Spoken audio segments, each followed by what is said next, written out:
શ્રી સુખદેવજીએ કહ્યું, માણસોના મનમાં અનેક પ્રકારની વાસનાઓ અને ઈચ્છાઓ રહેલી છે અને એ પ્રમાણે દરેક જીવાત્મા જુદા જુદા દેવી દેવતાઓનું આરાધન કરતા હોય છે અને એ આરાધન થકી એ પોતાની મનોકામનાને પૂર્ણ કરતા હોય છે.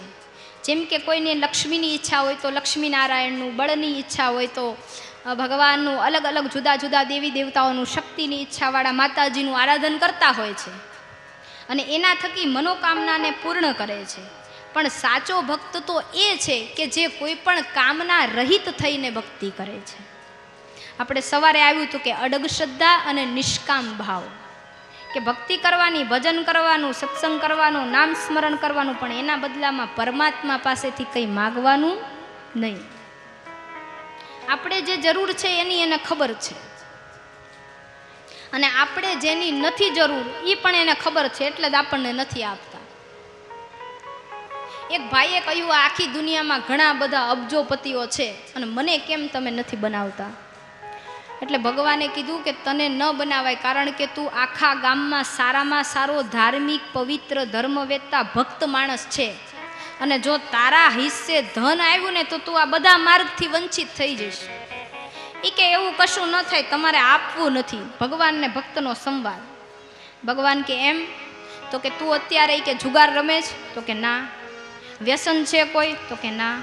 ખોટું બોલે છે? તો કે ના. કોઈ સાથે ઝઘડો કરે છે? તો કે ના. હવે થયું એવું કે ભગવાને કહ્યું કે તારે ધન જોતું છે ને, ચાલ હું તને આપું છું, પણ માત્ર 1 અઠવાડિયા માટે. એ 1 અઠવાડિયા માટે ધન આપ્યો. હવે ધનને સાચવવા માટે તમે જોજો, રાત દિવસના ઉજાગરા હોય. આપણે અબજોપતિઓને જોઈને મલકાતા હોય કે મારા કેવા જલસા કરે છે, કેવા ધનવાન છે, પણ એને પૂછજો કેટલી કલાક સુવાન, ક્યારે જમવા મળે છે. આપણને ધન જ દેખાતું હોય, પણ એ ધનની પાછળ પુરુષાર્થ પણ હોય છે, મહેનત પણ હોય છે ને પોતાના દેહનું યોગદાન હોય છે. તો આને અઠવાડિયા માટે ધન આપ્યું. પહેલા દિવસે તો જે ભજન, ભક્તિ, કીર્તન જે પ્રમાણે હતો એ જ થયું. પછી બીજા દિવસે બજારમાં ગયો, કેરી ખરીદવા ગયો. કેરીવાળાને પૂછ્યું કે ભાઈ શું ભાવ છે? તો કે 150 રૂપિયા કિલો. તો કે પ્રભુ તમે તો થોડાક મધ્યમ વર્ગના છો ને, તમે હમણાં કેરી ન ખાઓ, 100 રૂપિયા કિલો થાય ને ત્યારે લઈ જાજો. અરે કે હમ થોડી ના છોટે હે, હમ તો 500 રૂપિયા કિલો હોગી તબ ભી લે લેંગે. અહંકાર આવ્યો. એ કેરી લઈને ઘરે આવ્યો. ઘરે આવીને પોતાની પત્નીને આપીને કીધું સુધાર, કેરીને કાપ, પછી જમવા બેસી.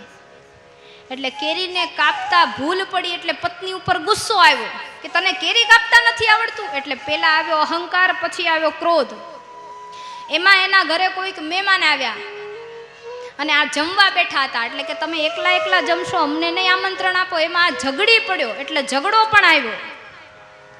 પછી સાંજે મિત્રોની સાથે બેસવા ગયો. એટલે તમે જોજો, મિત્રો હંમેશા છે ને અવળા રસ્તે જ ચડાવતા હોય. પેલું પીવાનું આવે છે ને તો એમ કે ઈ તારી ત્રેવડ નહીં, ઈ તારી ઓકાત નહીં, તું લઈ ન શકે, તું પી ન શકે, એના માટે તો મરદના કાળજા જોઈએ, આમ કરીને ચડાવે.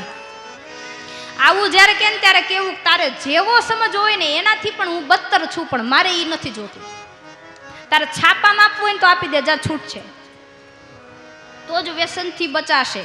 અને વ્યસન એક એવું કેન્સર છે કે જેનો રોગનું કોઈ સમાધાન પણ નથી ને વ્યસન છોડવા માટે કોઈ દવા પણ નથી. એ દવા લેશો પણ તમારું મન જ નહીં માને, તમે કેવી રીતે એનાથી છૂટશો?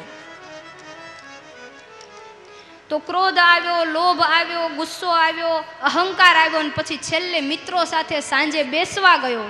મિત્રોએ આવી રીતે ચડાવ્યો એટલે ન પીવાનું પીધું ને ન ખાવાનું ખાધું ને ભગવાન આવ્યા કે કામ કીધું તું ને કે તું ધનને યોગ્ય નથી. એટલે જીવાત્માને જ્યારે જે પરમાત્માએ જેટલું આપ્યું છે એ જ એના માટે યોગ્ય છે એમ કરીને જીવન જીવવું. કારણ કે ન યોગ્ય હોય ને તો જ ન આપ્યું હોય. એટલે તેમ છતાંય જુદા જુદા દેવી દેવતાઓનું આરાધન કરી જીવાત્મા પોતાની ઈચ્છાઓને પૂરી કરતા હોય છે, પણ તેમ છતાંય જે ભક્ત છે એ કેવળ ભગવાનના યજનમાં અને ભગવાનની ભક્તિમાં જ ખુશ હોય છે.